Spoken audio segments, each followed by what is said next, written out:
नमस्कार, NMF news देख रहे हैं आप। मैं हूं आपके साथ अभिषेक पुंडीर।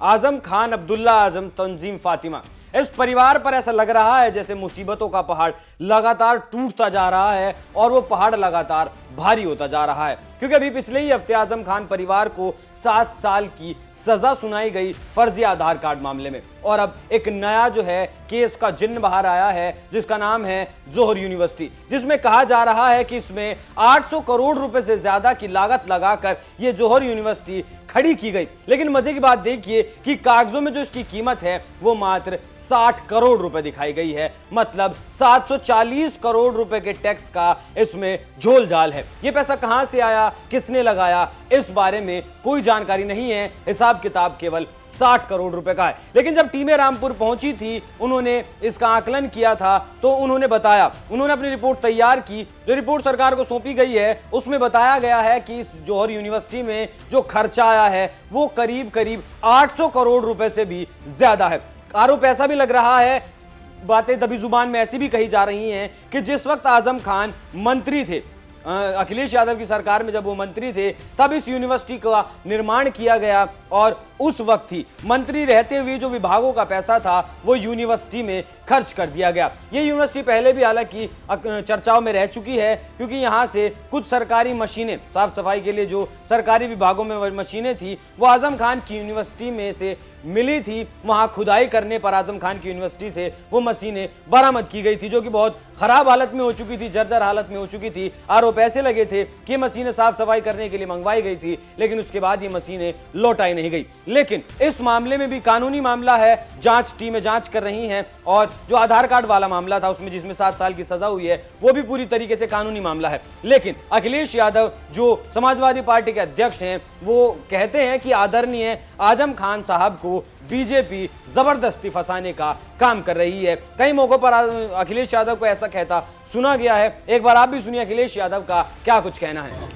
उनके खिलाफ बड़ी साजिश के बड़े षड्यंत्र हुए हैं और साजिश षड्यंत्र का ही परिणाम है कि आज उन्हें इस तरह की सजा का सामना करना पड़ रहा है। और उन्होंने यूनिवर्सिटी बनाई और बीजेपी के लोगों का कहना है, बीजेपी के अंदर के लोग हैं, जो अंदर लोग बैठे हैं, उन तक ने कहा कि आजम खान साहब मुसलमान हैं, इसलिए उन्हें इस तरह की सजा का फेस करनी पड़ रही है। अखिलेश यादव का कहना है कि आदरणीय आजम खान साहब को जबरदस्ती फंसाने की कोशिश की जा रही है। लेकिन लखनऊ, आगरा, कानपुर से जो सीडब्ल्यूसी की टीमें पहुंची थी जांच करने के लिए, पहले उन्होंने जब जांच की थी वो उसमें कई हिस्से रह गए थे। उसके बाद जब 18 अक्टूबर को दोबारा जांच की गई तो उसमें फिर से 5 हिस्सों की दोबारा जांच की गई और तब जाकर पता चला कि इस यूनिवर्सिटी में 800 करोड़ रुपए से ज्यादा का खर्च है। लेकिन अखिलेश यादव इस बात को कहने पर तुले हैं कि जो है ये आजम खान को जबरदस्ती फंसाया जा रहा है, उनके ऊपर कोई मामला नहीं बनता।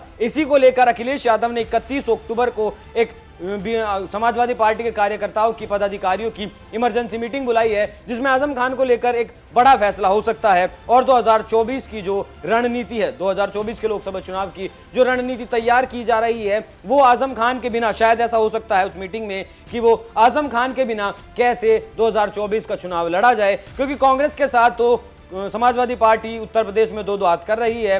बहुजन समाजवादी पार्टी ने साफ तौर पर इनकार कर दिया है कि वो इंडिया गठबंधन के साथ नहीं जाएगी। लेकिन खबर यही है कि आजम खान की मुश्किलें अब लगातार बढ़ती जा रही हैं। मामला बकरी चोरी का हो, भैंस चोरी का हो, या फिर मदरसे से किताबें चोरी करने का हो, सरकारी मशीनें दफन करवा देने का मामला हो जोहर यूनिवर्सिटी में, या फिर बेटे के लिए चुनाव लड़वाने के लिए फर्जी आधार कार्ड बनवाने का मामला हो, आजम खान का परिवार बुरी तरीके से फंसा हुआ है, बुरी तरीके से अब कानूनी दांव पेच में घिरा हुआ है। अब देखना बेहद दिलचस्प होगा कि इस परिवार के साथ आने वाले वक्त में क्या कुछ होता है, क्योंकि 7 साल की सजा पहले ही हो चुकी है और अब जोहर यूनिवर्सिटी के मामले में भी आजम खान को कितनी सजा होती है या फिर नहीं। आपको यहाँ एक जानकारी और देता चलूं कि आजम खान जो जोहर यूनिवर्सिटी का जो ट्रस्ट है, आजम खान हमेशा जब तक जीवित रहेंगे उसके अध्यक्ष रहेंगे और उनके जाने के बाद उनका परिवार ही उस अध्यक्ष पद पर आसीन रहेगा। तो मतलब ऐसा कहा जा सकता है कि जो जौहरी यूनिवर्सिटी है उसका ट्रस्ट इस हिसाब से बना है, जो यूनिवर्सिटी इस हिसाब से बनाई गई है